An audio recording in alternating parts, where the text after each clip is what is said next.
And when the form came to fill out, I always filled out Roman Catholic, no problem. And then I went through a few years of not knowing what to write. And now I'd like to say I'm Buddhist, but I don't know if I'm supposed to be doing more than I am, if actual Buddhists do more, than what I do, or feel different in some way, Is taking refuge enough to make you a Buddhist,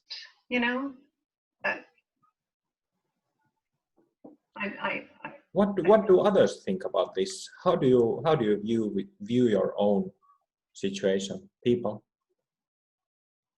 I think I read that Padmasambhava, he said that when you take refuge, you're a Buddhist. But I personally, I find that label weird. I think it's because I have so many, being from Western society, I have all these kind of ideas about how Buddhists are like, and I don't feel like most Buddhists. So I don't like that label, but like a tantric or having taking refuge and all these things kind of make sense. But just that one label, Buddhist label, I kind of start itching. But, yeah. I used to feel the same, but now I don't. I don't see any problem with the label Buddhist.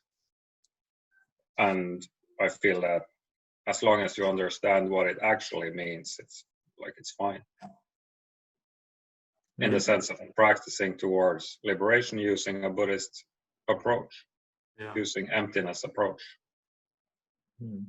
I think I agree with that, Carl, in the sense of I'm Buddhist in the sense of the methods used in order of self-inquiry. And I've had no problem calling myself Buddhist, but I don't think the label is particularly important. So I think I've had a lot of resistance to it, but that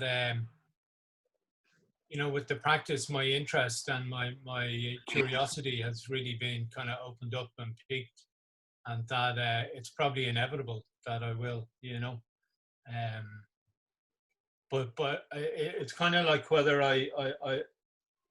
whether I feel like a Buddhist or whether I identify with following a Buddhist path, But I think, I would have really pushed against it a couple of years ago, but now I actually don't have resistance. I think it's taken me along, to a certain extent, so whatever happens with that will happen with that, Yeah, I've been saying that I'm a Buddhist for about the last 10 years. But it's only recently, that I've actually feel that I've become a Buddhist and feel that I can actually understand what that means, So.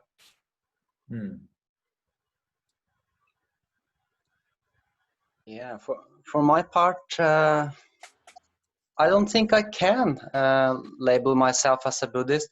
I happen to work in an organization in Norway which they promote a secular worldview, and they are very aggressive, anti-religious.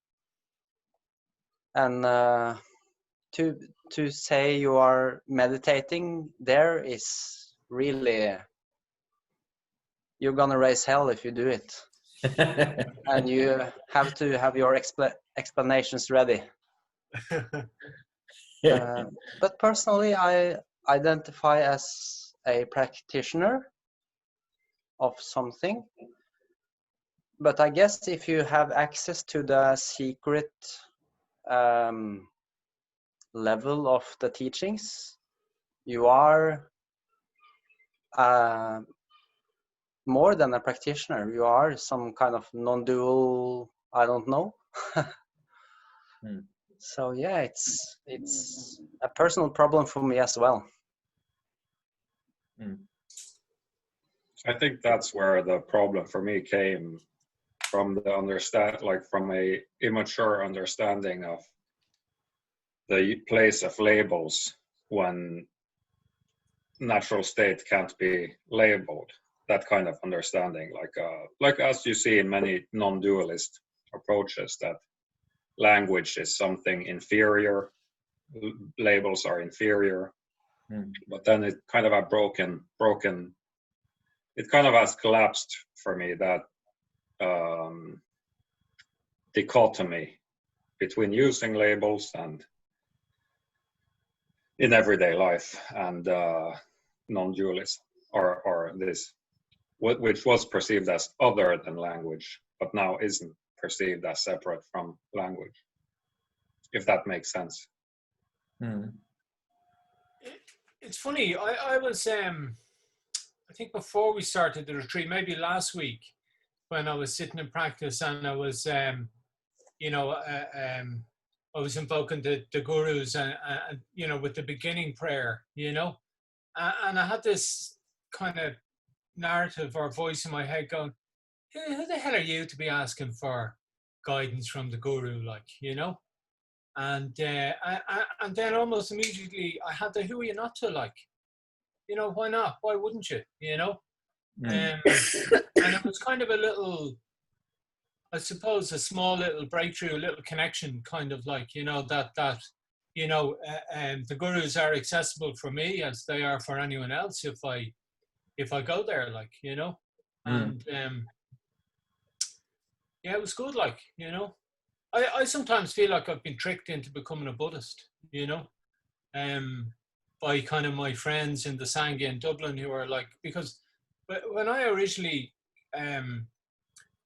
started trying to meditate and that, it was just to get some manageability into my life, because my life was very unmanageable and I was kind of, you know, emotionally volatile, and, you know, basically I just wanted to be able to get the dishes done and keep my flat clean and get up at the same time every day and not be, you know, staying up till 2 o'clock and 3 o'clock in the morning doing nothing, like, you know.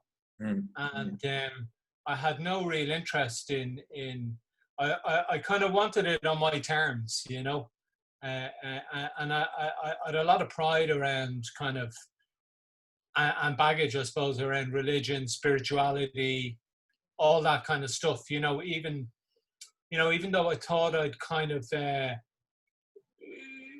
you know, rejected my kind of the religion of my upbringing, you know, my Catholic background, but really it had the you know, I had a very kind of proud and kind of, I had a very unresolved kind of separation from it. Do you know what I mean?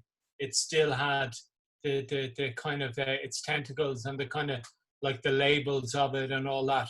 I was determined not to have any kind of religious tags or labels or, you know, kind of hocus pocus, none of that kind of stuff, you know. And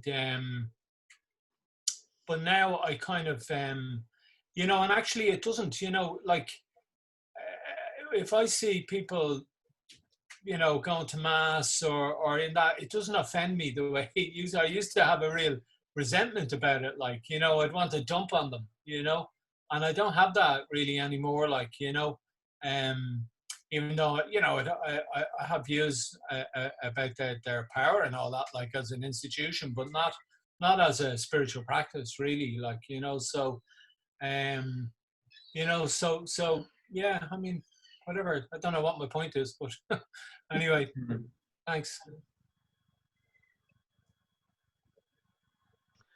Yeah, just on the original point that Liz was asking about actually writing down, for example, a census of population, of writing down Buddhist. When I came in contact with this first, I had major problems with it, but I'd say over the past, say, 15 years or more, I have no problem whatsoever. In fact, for me, it's important to write down Buddhist so that when the numbers come to be, you know, quantified in a census, the more people are Buddhist, then the more attention the Buddhist philosophy is actually going to receive. Therefore, when people see, well, there's so many people Roman Catholic, there's so many people Anglican, there's so many people, the more Buddhists that are there, it makes other people think, wow, this, you know, there's an increasing number here. And as a philosophy, you know, I think it's something that, in fact, that the world needs so badly, most especially at the present time, because, you know, looking at the news, there's just crazy things happening with people, and it's, you know, that's where I come from on it. Yeah.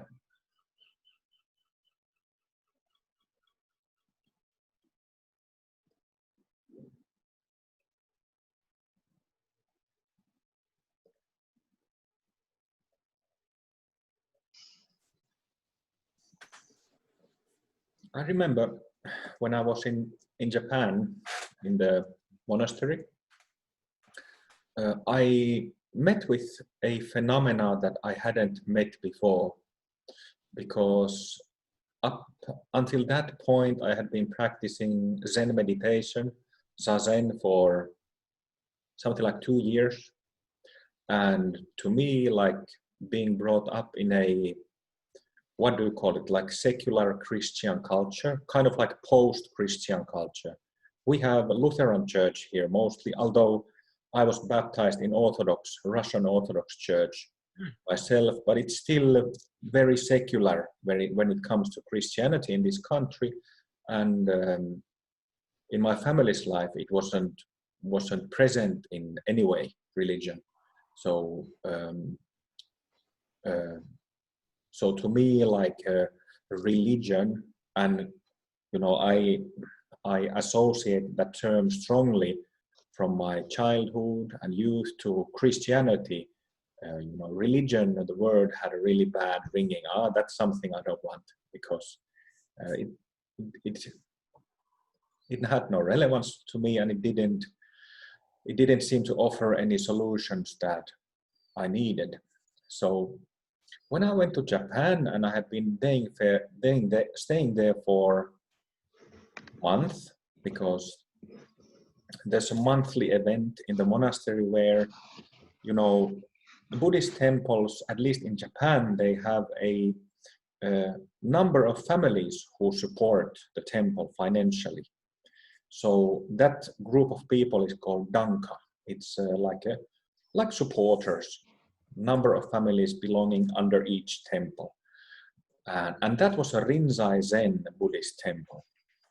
But so it must have been during the first month when I was there, like once a month, there is like a Sunday event for this Danka, for all these supporting families. So they come, and then the Roshi, the Zen master, he gives a talk, and they practice a little bit, and he talks more, and then they have tea, and then they go home.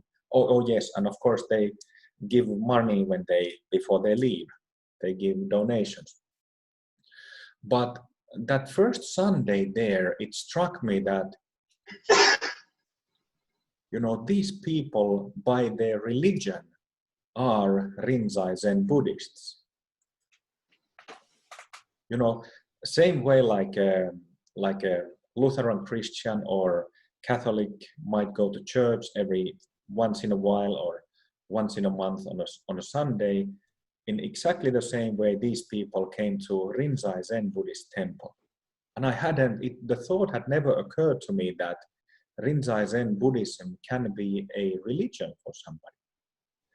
So that, you know, they are brought up in that tradition, you know, they go to different rituals and ceremonies in Rinzai Zen Buddhist temple, just like we go for baptism and what is it called? Like when you're a teenager and you confirmation. What? Confirmation. Confirmation and weddings and funerals. So it really hit me that, oh, you know, you people, you know, in Asia, in Japan, everywhere in Asia, people have Buddhism and different schools, different traditions of Buddhism as their religion. And it really the thought hadn't occurred to me before that. And just to kind of clarify, these were lay people who gave money for their temple, came and visited every once in a while. I'm sure many of those supporters, many from that Danka, didn't come for 6 months or sometimes a couple of years if they just didn't feel like it, or if they were busy with something else. Maybe some of them practiced Zen meditation, like something simple like counting breaths and sitting down, counting breaths, and perhaps even chanting some sutras. But maybe some from those supporters never practiced any zazen, never chanted any of those texts that they chanted in that temple.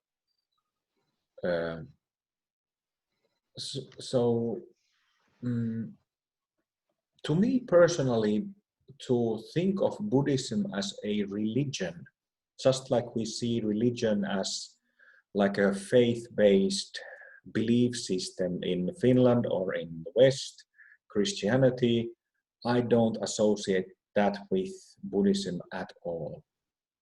But at the same time, there's 500 million Buddhists in Asia who do. For them, it's a completely different thing. And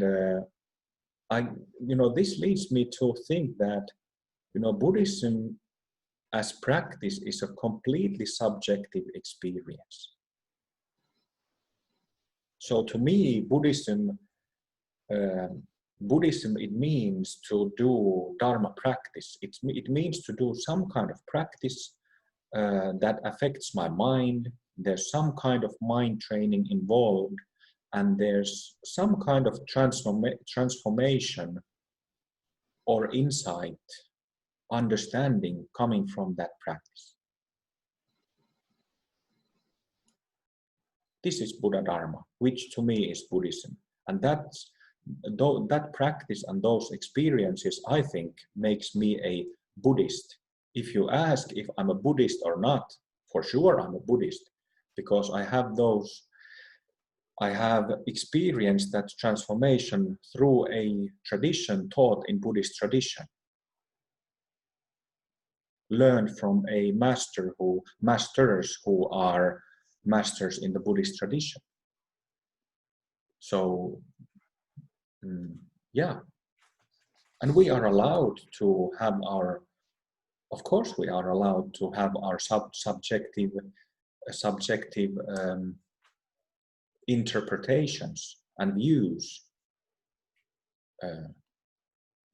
of our paths. I think that's the whole point, really. Just like I mentioned a couple of days ago, something that Babaji told me many years ago. He said that be yourself, find your own path. And that path to me is about understanding myself. I know for a fact through my own experience so far that Buddha Dharma, Mahayana Buddhism has the power and potential to take me to complete understanding. But at the same time, I don't feel like I want to keep, and I try to keep my perspective open for other views and other approaches as well, because every now and then you hear and see something that is interesting and something that is useful. So, I don't think at all that myself or anyone being a Buddhist practitioner, we don't need to, and we shouldn't become like fundamentalists or sectarianists, is that a word? So sectarians. So yeah.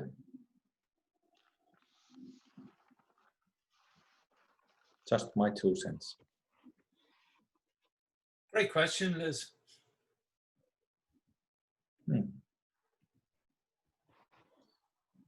I agree totally with what you said, Connor. That was me, totally.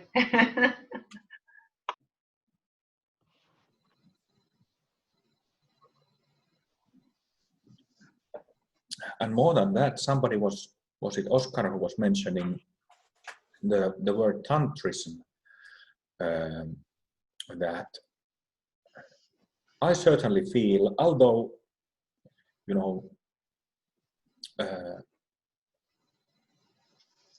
for many years of my formal practice, I didn't practice what we now practice in Tamako Buddhism. But having said that, you know, I have personally gained insight from Tamako Buddhist practice, those practices that I learned from my gurus. So I think that this makes me not only a Vajrayana Buddhist or a Tantric Buddhist, but also particularly Tamako Buddhist. This is how I feel. Simply because it's a fact. So.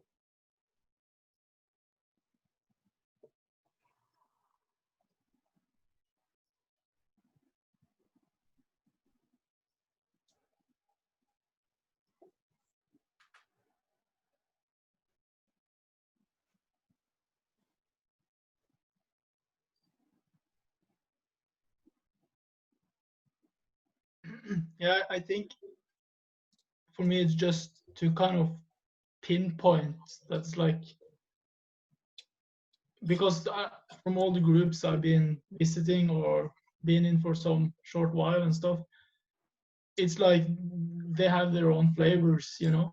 And to be honest, like Tamako reminds me more of maybe the energy from some Orthodox churches or, well, Vajrayana Tibetan temples than the Theravada places I've been or the Zen places. Like that kind of taste is more from these traditions. I think as an identity crisis, it feels like I need to be particular. But I see Carl's point, like that is maybe just a phase or something like that.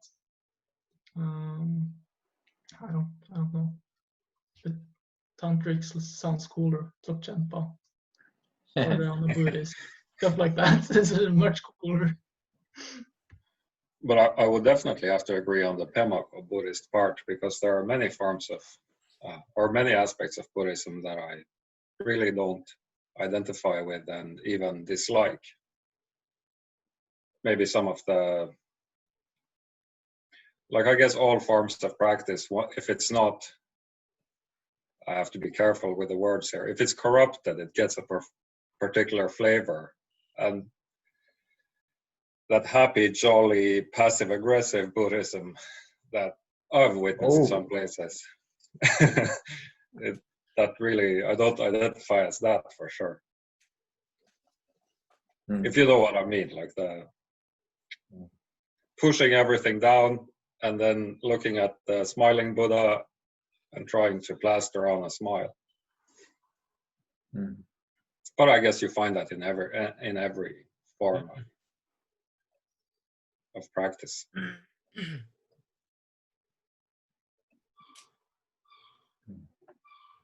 I have to agree with Oscar,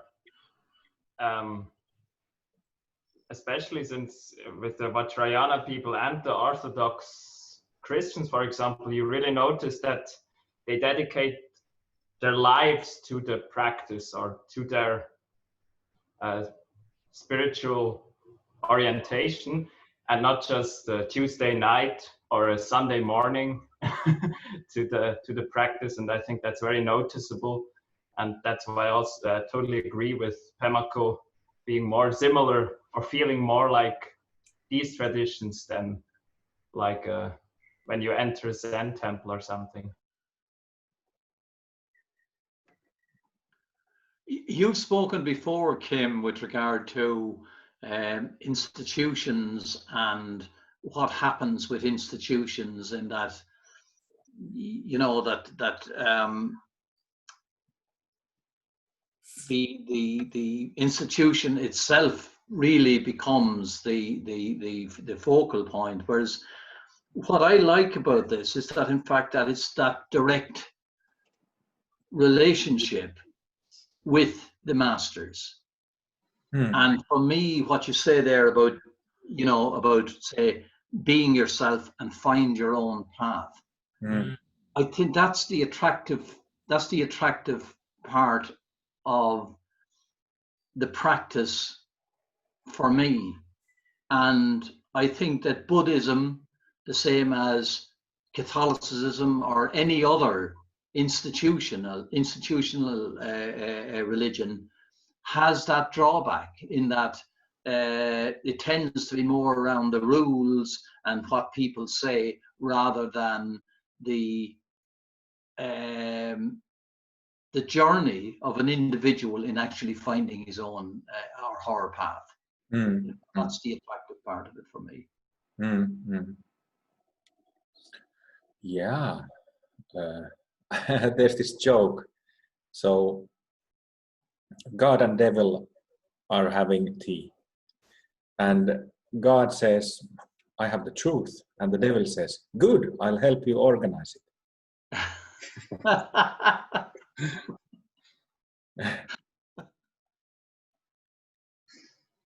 I was just listening to, it was in relation to a discussion I'm having in Facebook, but last year there's this American Zen teacher called Brad Warner. He's the author of many books, but I think most well known of his books is Hardcore Zen. And he's this old punk rocker. I think he's fresh in many ways, so I follow his YouTube because he gives these short videos every now and then. And last year he published a short video with the title Unmasking the Guru, and I was just revisiting that video. I didn't watch all of it yesterday, so I don't remember everything he says in that, but one thing that he said was, he explained that usually Buddhist communities, Buddhist groups are very small. It's just a couple of dozen people usually. If it's more than a dozen, it's a couple of dozen, usually. Very small groups, family-like. But then there are these huge organizations. There has been these big scandals during the last couple of years where the heads of these big organizations have been kicked out and so on because of various kinds of abuse and whatever. But I think it's a really, really good point that a Sangha needs to be like a family.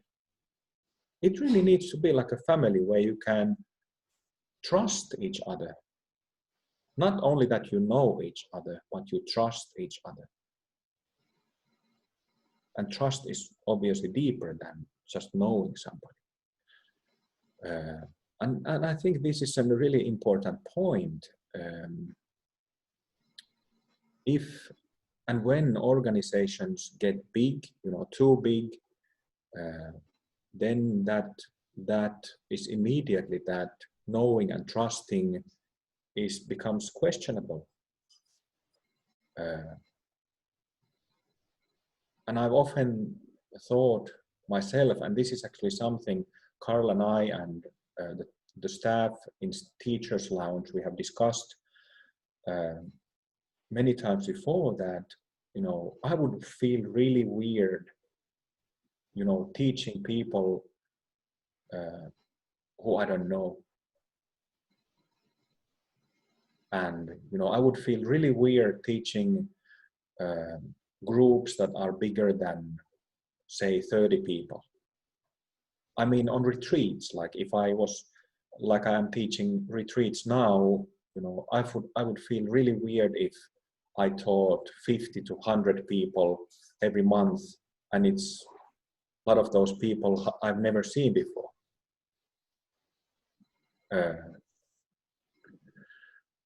So we have actually done we haven't discussed this in a while, but we actually did some, I was concerned about this already a couple of years ago, and we talked about it and made some initial plans that if suddenly the Sangha grew bigger, how it would be managed, because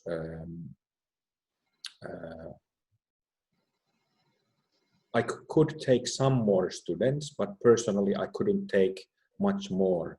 So then we were discussing that other teachers would need to become professionals, full-time teachers, to manage their students, to help them in their Tamako practice. There was something I was supposed to mention,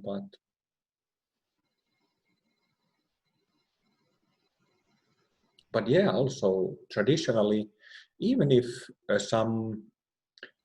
historically some Vajrayana masters, Buddhist masters, they have given teachings to large numbers of people, hundreds or even thousands of people at once. You know, they usually had like a close-knit group of close students and disciples. Just like hugging Saint Amma is a perfect example. She has, I don't know, dozen close disciples, maybe even less than a dozen, but then she has hundreds of thousands of followers worldwide.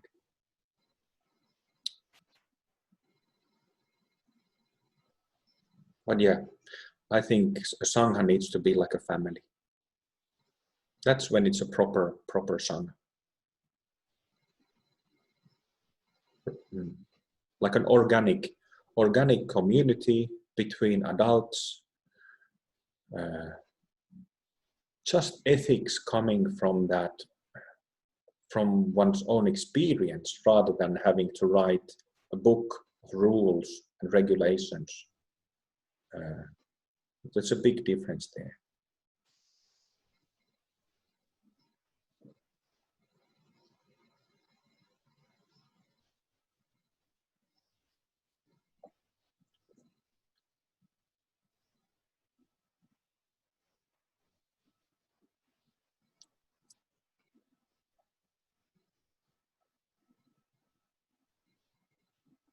So we have Tamako Buddhist retreat coming, summer retreat for a week coming next month. Yay! Do you know how many people are joining? 800? You know, it feels so strange.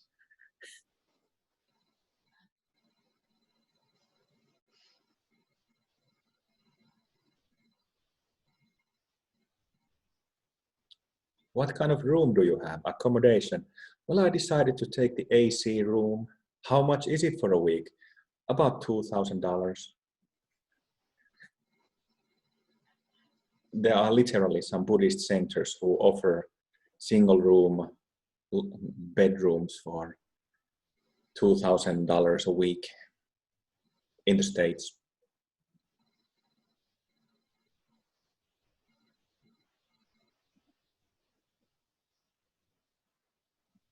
And that's actually a good point. I was listening to, I didn't listen all of it, but there was a Guru Viking. There's a podcast called Guru Viking by Steve James. And he was interviewing one person. And the word elitism came up in their discussion relating to Buddhism. That's a serious problem now in the West, that, like we were talking a few days ago about having Buddhist practice on display through Buddhist practitioners. You know, in history, Buddhism has been supported by really wealthy parishioner, the word? Wealthy supporters, also by rulers like kings. So they had no problem establishing Buddha Dharma in new countries. They had no problem with money and resources. And that's why you have Buddhist Tibet, Buddhist Korea, used to have Buddhist China, Buddhist Japan, Buddhist everything, Thailand.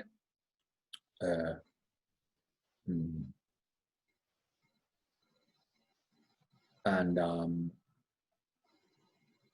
it's a very different situation now in the West. That well, there's all kinds of issues, but it's to me it's like a real concern that will Buddhism really take root in Western cultures, lands, or not?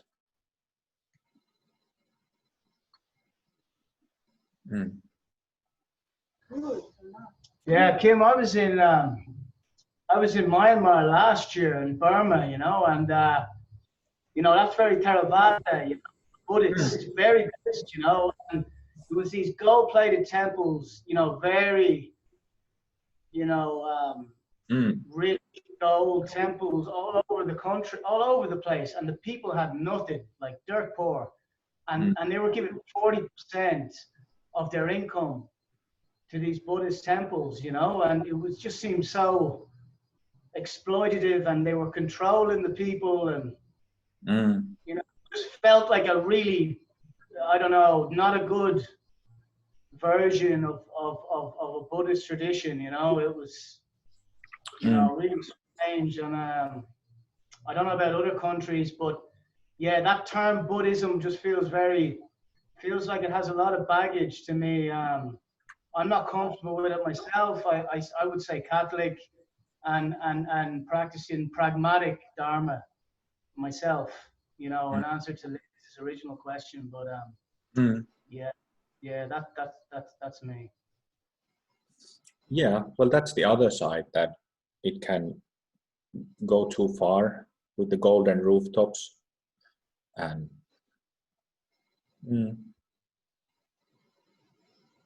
I don't know how to solve it. I don't know how to establish Buddha Dharma in the West. But on the other hand, it's a different situation than it ever has been in history, because Western people are educated, and they have, or should have, and from that, through their secular education, they have a different, it's kind of different people coming across Buddhism than it has been in the past,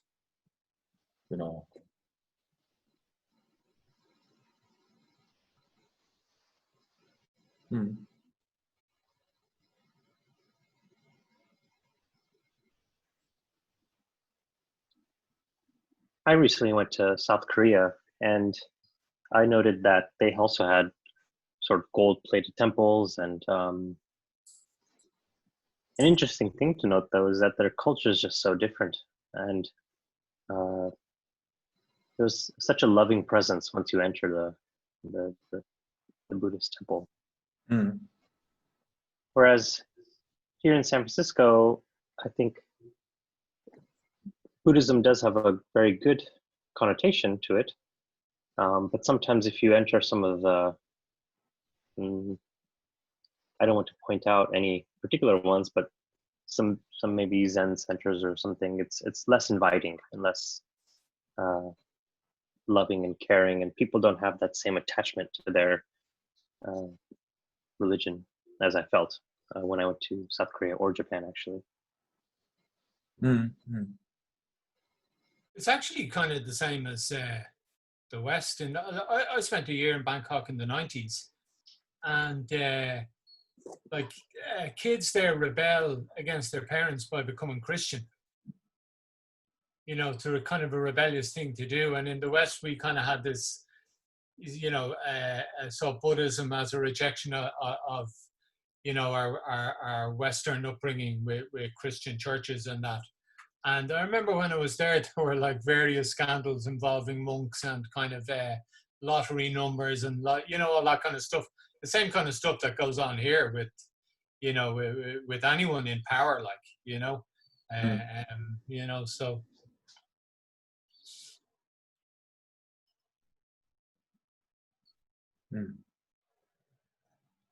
I think it's very interesting. Like when I was in Nepal, there is this place where Buddha was born, and they have like every representative in the Buddhist tradition have been able to make their own temple. So I could go and like visit all these temples, and I really, really like churches and temples and being in them if there is this energy, but you can kind of tell like which one people practice in and which one it doesn't. But anyway, like about bringing it to the West, and I guess like Padmasambhava and many of these big shots, they didn't have like one place. They kind of went around all the time. And to me, it's kind of like I don't have the need to see like huge temples in Norway, Buddhist temples, if they're kind of dry places. Like that's I don't know. But if there are like places with proper solid practitioners, that's kind of the point, I guess, isn't it? So it's like this silver lining of not falling into some sort of materialistic extreme and kind of keeping it pure. If I had 10 million euros, I would quit my job and buy a private island from somewhere. Just kidding. So if I had 10 mil, what I would do is to, when there was a need for it, I would build establish training centers with stupas, with good training facilities, and offer it for free, the training. But my point is that, if I could, I would also build like big statues, big stupas, beautifully looking temples to train. And that requires money. Having said that, we can do our training in a, plain room, but going a temple, a monastery should be like a pure land, walking into a pure land. And many of them are. Just amazing energy, just amazing places when you walk in. It feels excellent. So if I had 10 mil, I would establish a couple of pure lands, small ones. When we were doing, I can't remember exactly which practice it was a few days ago, I just started seeing these really big statues, and I got the sense that this was in the West. So, and the blessing that became much stronger after seeing those big statues. Because I think that you were saying that there is a so elitist Buddhism in the West, or Buddhism appealing to an elite. But the way I see it, that elite isn't necessarily, so one aspect of it is the monetary or financial elite. So you have to be able to afford being a Buddhist. But the other is the being open to ideas or curious about ideas and coming across Buddhism.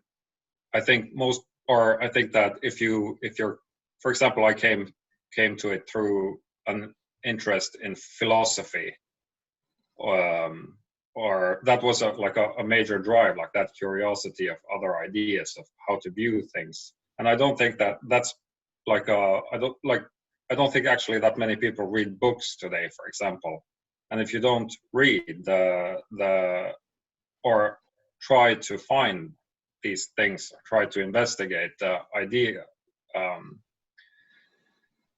like the collective ideas of the world, the chance is even lesser to, or smaller to, come across any other way of practicing or any other way of looking at things. So that availability of Buddhism has to come then in the West. Like, if the way I see it, if it's going to take root, and I don't think that it has yet, it has to become visible, like we were talking about robes and statues and things that people actually can experience. And it has to be, of course, as you say, Kim, the blessing has to be there, the vibe. Otherwise, it's just another fancy selfie object. Oh, imagine our temple of our own. Oof, like a 8-meter statue of Buddha next to a 10-meter stupa. Just amazing vibe. You know, you could. I was listening to a friend of mine. He has another podcast that I highly recommend. Corey Hess. He's an old monastery friend of mine, my big brother from the monastery, and he has the Zen Embodiment Bare Bones podcast. And he was talking to our mutual friend who was in the monastery as a Zen nun at the time in Japan. And it's like a monastery on a mountainside. It's an old monastery. It's been there for 300-400 years, and just a beautiful place, just like those old kung fu movies. It looks like that. But behind the monastery on the mountain, there is a big. It's like a pagoda. It's a little bit different than stupa, but basically a stupa. But this huge one, it's 30 meters high, 30 meters high, like a stupa, a wooden pagoda. And this Zen nun, Shinjo, she did three-month solitary retreats up there. I mean, imagine that place. It's been there, you know, people have been practicing it for 300-400 years, and it's been consecrated. So the vibe there is like walking and practicing in a pure land. I mean, sitting in a place that the place takes you to recognition of the natural state. You don't have to generate it. It takes you there. And that's where she did 9 months of solitary retreats altogether. Yeah, imagine having one of those in our place. Yeah, I think it will be essential to remove that focus to remove that small group of, like I said, financial elite and then cultural elite that seem to find it today. Because traditionally, so I'm not an expert, but the way I see it, it hasn't been like that. It's been for farmers and everyone. Buddhism. Yeah. Who might actually be much more suited to practice than philosophers. And it's also a pity, because we were just talking about the how do you say, like a identity of Buddhist.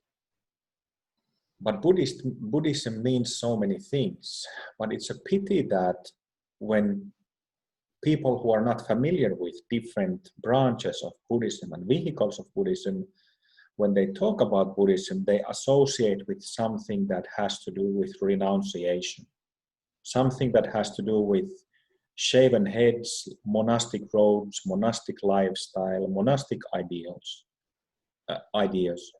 and that is not attracting to Western lay people. To some it is, because, well, that's a different discussion, but it's just, I don't think like a monastic system in the West, I don't think it has future at all. Maybe there will be small monasteries here and there, but you know, in Asia, in East, it's largely monastic. Buddhism is monastic. And actually, even in Tibet, Buddhism is mostly Sutrayana. It's not Tantric. So a lot of Tibetan Buddhists are like monastics, practicing Sutrayana teachings. Those teachings from Shakyamuni Buddha and so forth. But yeah, I definitely think that the future of Buddhism in the West is Tantric, because that's for lay people. We just have to somehow find a way to reach those people. somehow. But yeah, so on that point, I mean, don't people in the West don't want any kind of religion anymore. You know, there's mindfulness. We'll accept these secular practices, like these little parts of what's inside a Buddhist tradition. We'll extract things like, you know, mindfulness or one technique and dress it up and corporatize it. And it's the corporates running everything in the West, the companies, the profit, the materialistic. So, you know, Buddhism, there's no space for the term. Because it's associated with religion, even though it might be only a philosophy really, or it's a hybrid, but there's no space for Buddhism, as I see it, for growth, you know, in terms of, you know, it'll be rejected. If you put a big stupa of Padmasambhava, you know, in a European, like, main city, or, you know, that, I don't see that getting accepted and getting consecrated and really living. Now, I don't see it now, you know, but I don't know, maybe the mindfulness movement can be expanded, you know, and so that more techniques and exercises and what's, you know, the pragmatic elements of from within the traditions of what it can be taken, and it can grow that way. Somehow, almost, you know, well, trick people nearly. I mean, of course, and that's how it needs to grow, because it needs to be first and foremost through personal experience. Yeah, but just to have proper training places that are beautiful and that are like, well, a secular person might have hard to understand what I mean with that. A center is like walking into a pure land, but you know what I mean by that. So go ahead, Liz. I think the best chance for Tantric Buddhism is through psychology. I think that I'm reading a book at the moment by Paul Gilbert, and it's called Self-Compassion, and he actually recommends Tantric Buddhism, specifically Tantric Buddhism, because they're learning more and more through psychology that Tantric Buddhism actually works to help you to change your mind state, to help you to overcome your threat system and improve your calming system in your thing. So I think it will come through that.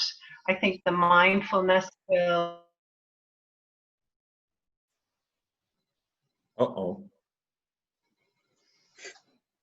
And mindfulness. Mindfulness brings a cessation.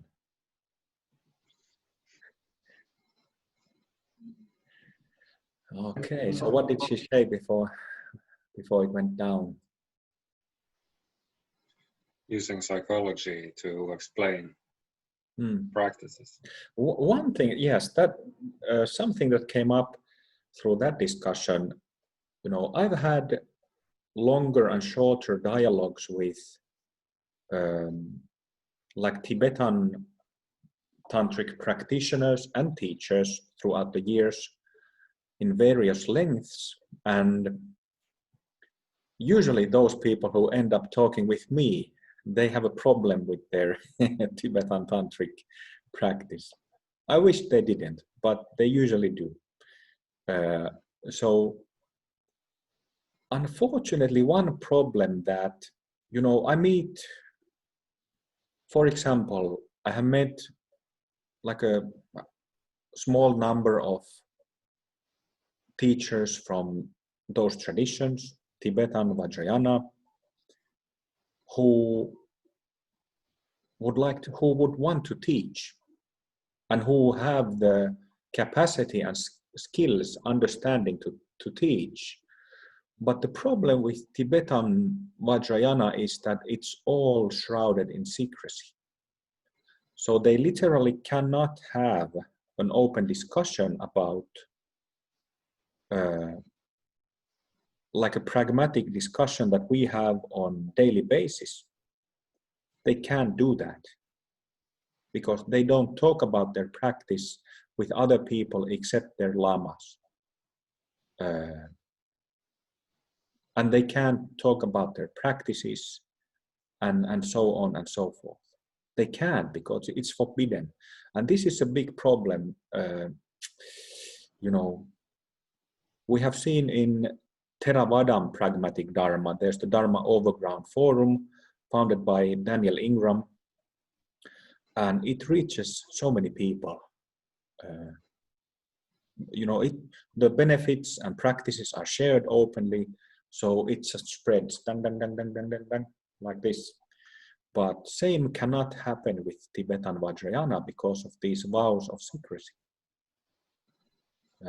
So I wish that there was more Vajrayana teachers from any tradition talking about Tantra openly, but there isn't because of this matter. From like a purely practical, experience-based perspective. That's what I mean. I think that's what people need and want to hear. Those, you know, people who are really practical and pragmatic and secular. That's what they want to hear. Liz, did you have something more to add? It's just, I don't know. I in our country is kind of different from yours, Kim. You're a much more secular country, but like we grew up putting money in the box every week. We wouldn't miss mass, and you had to put money in the box. And we have so many big, beautiful churches and so many very poor people. Just exactly what Luke said about Burma, was it? I can't remember where he said he was, but it's just, I don't think replicating that again is what people want, you know. I think they'd rather, you know, a simple training center where it's all about the people, empowering the people to help themselves, you know. Yeah. And I think that's what's good about your practice, our practice, you know, that we can help ourselves. Yeah, definitely. But I think that in those countries, it's the empowerment of the practitioners that is kind of gone askew, and then it's only focus on that materialistic. But I don't see any problem with creating beautiful spaces as well, from as long as they carry the correct energy, as long as they are what was the word? As long as they are consecrated.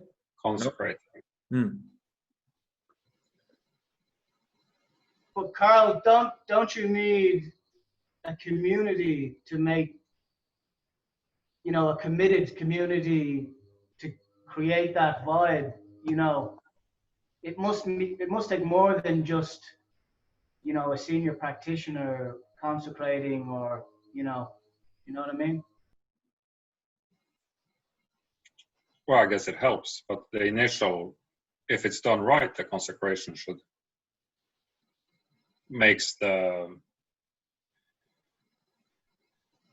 that material object gives it inner meaning, so to speak.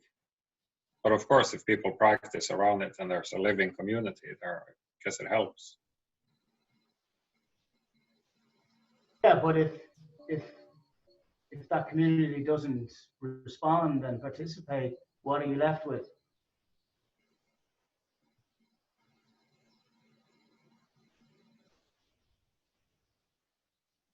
A blessed object. I don't know how to. There.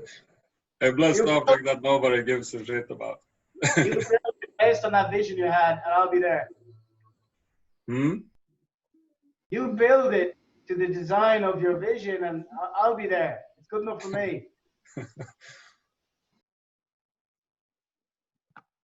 The other day, after one of our sessions this week, we were lying down afterwards, and I was having this moment of inspiration where I was like, I just felt this inspiration coming and feeling something strong, and it was the idea to build a stupa here at the house.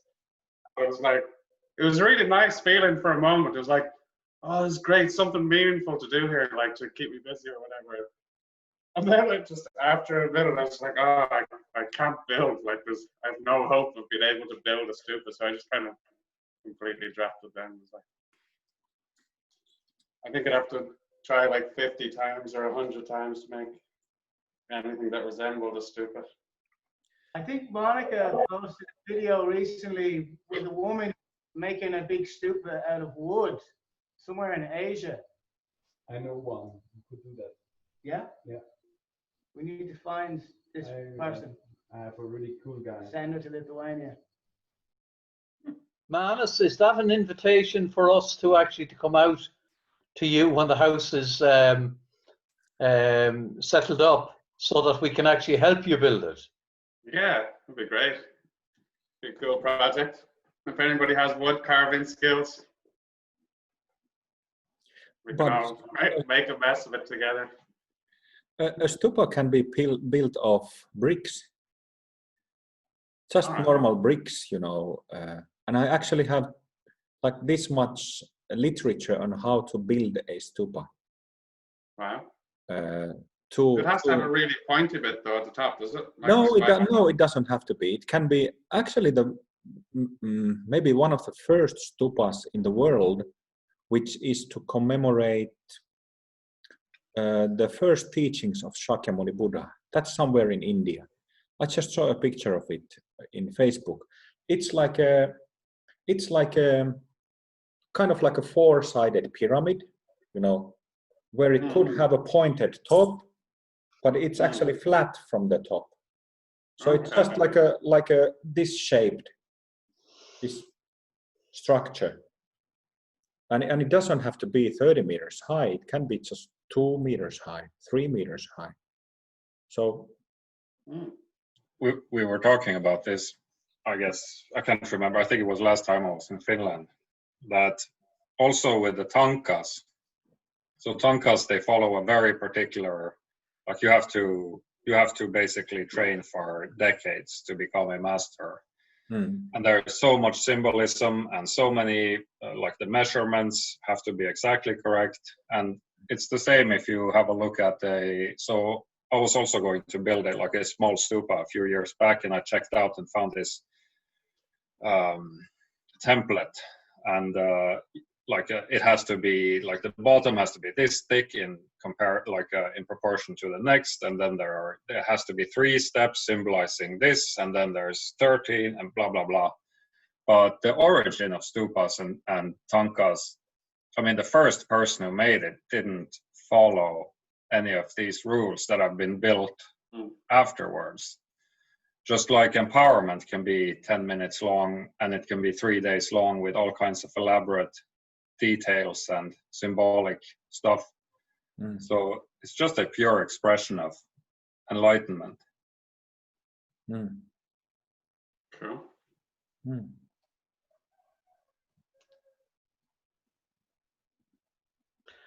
I'm going to miss having you all in my sitting room after the 7 days. After day 3, I got this feeling when I came down, I was looking forward to seeing everyone. And even people who are not saying anything, I just feel, you know, a connection. And it's been absolutely beautiful. It's been beautiful. I just don't know what I'm going to do tomorrow. The feeling is mutual. Thank you. The feeling is mutual, Joe.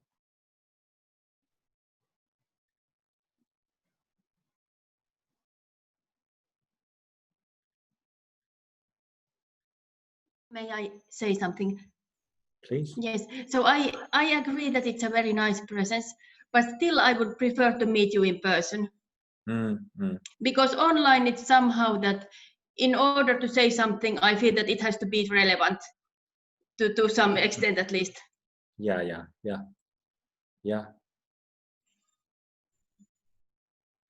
The feeling is mutual regarding that as well.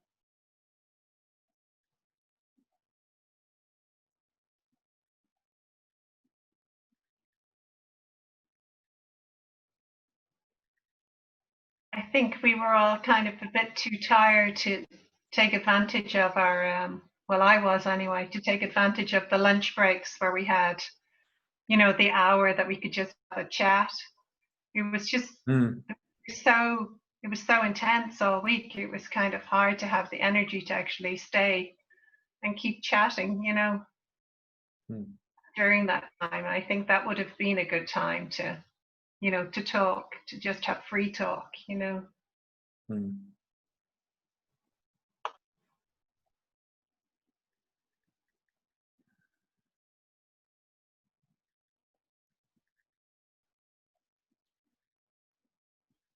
Yeah. If I may add something about, you know, here's some of my personal contemplations, some kind of semi-conscious, some subconscious, some conscious contemplations about Buddhism and Tamako Buddhism in the West. You know, it is, some people have these 5-year plans or 10-year plans. Where will I be in 5 years or 10 years? What do I want to do and accomplish during that time?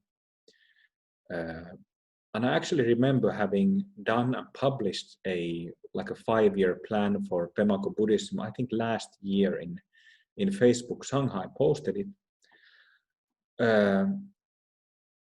And do you remember, Carl? It had like establishing a center and establishing a training for teachers and establishing like a regular retreats for practitioners. I think that was actually it. Like having a first residential center, then training for teachers. People could come and get trained as Tamako teachers to start teaching in wherever they live, and then have regular retreats going there. And it's coming little by little. We have like a financing for it, at least to a, if not all of it, then to a significant degree.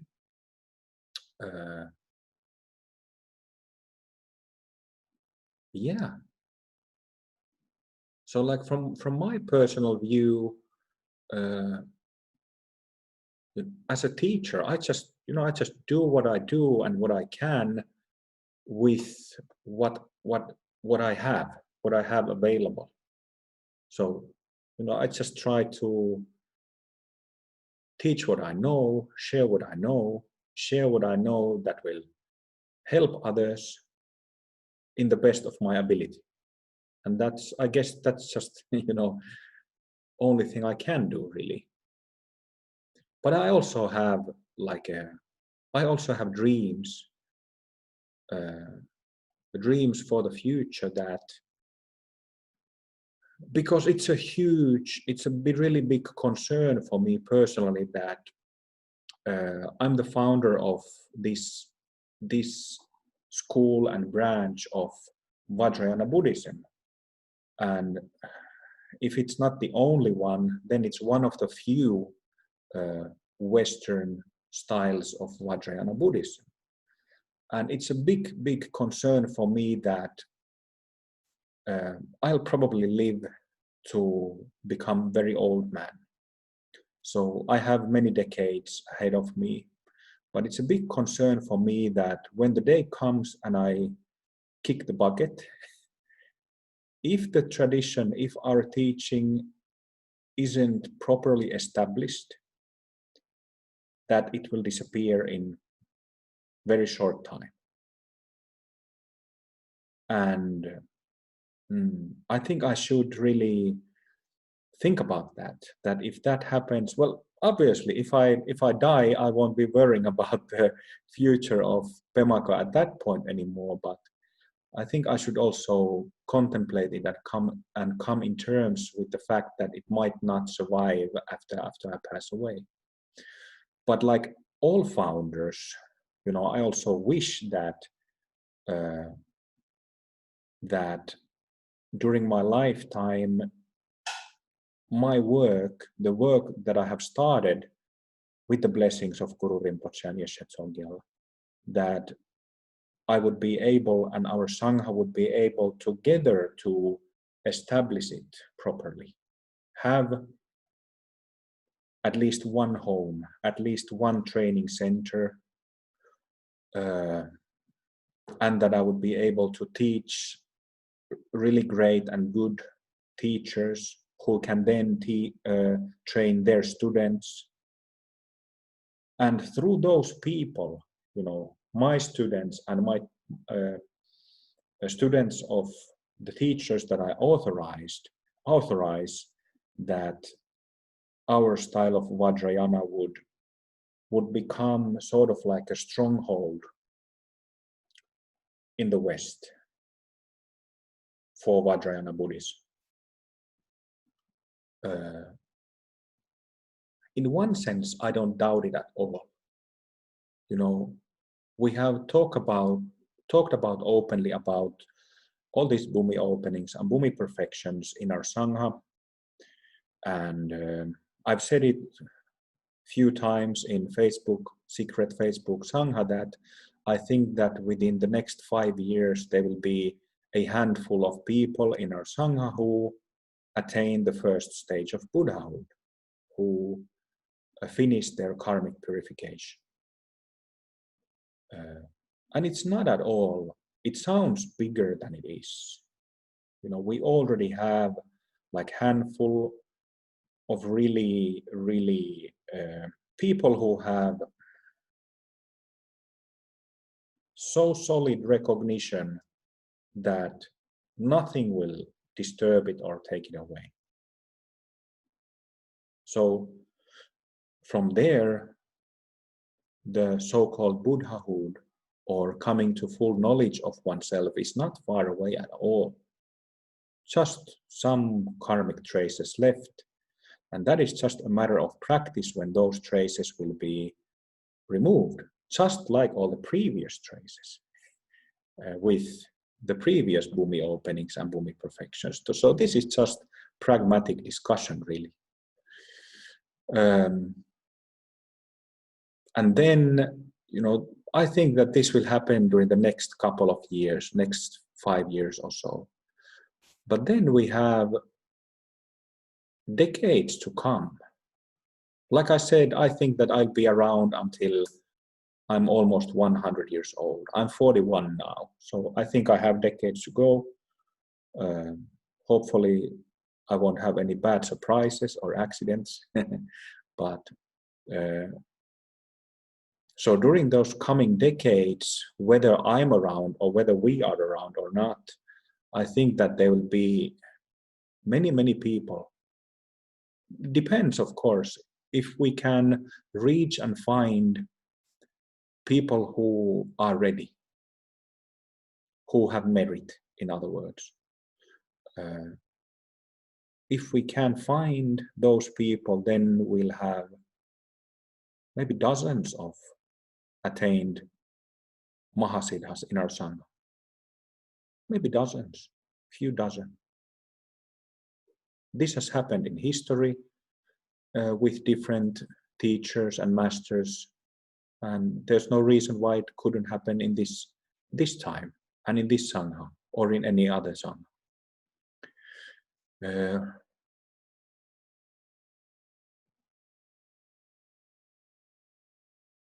Having said that, so you know, if this Sangha or any other Sangha doesn't have strong practitioners who embody the Dharma with their own physical body with their own thoughts and with their words, actions. There's no point having stupas of 10 meters high or 3 meters high, or you know, there's no point in building structures such as, you know, what temples usually have and how they look. So it's definitely all founded on the realization of the teachers and the Sangha.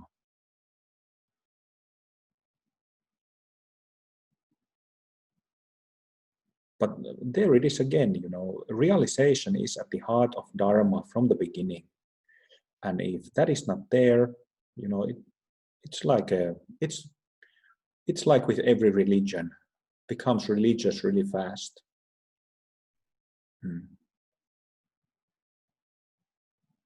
But I kind of have hope that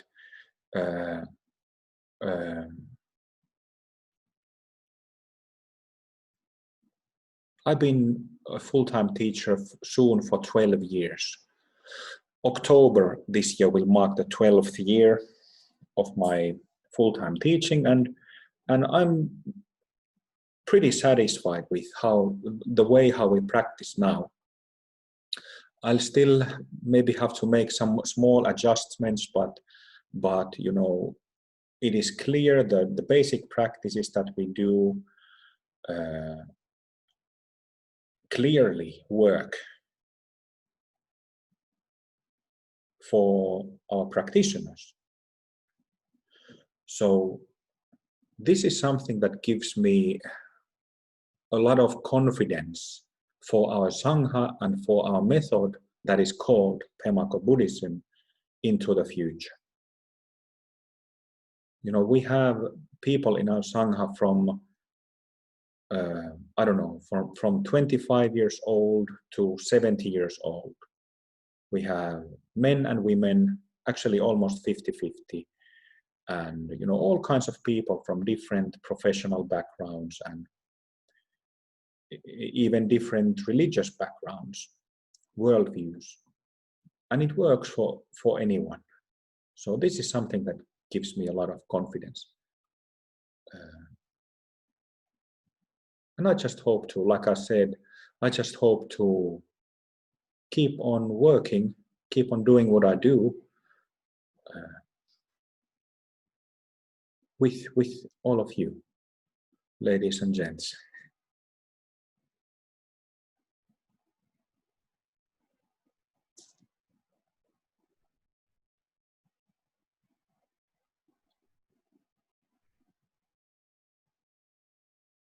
Oh, it gets a bit too romantic.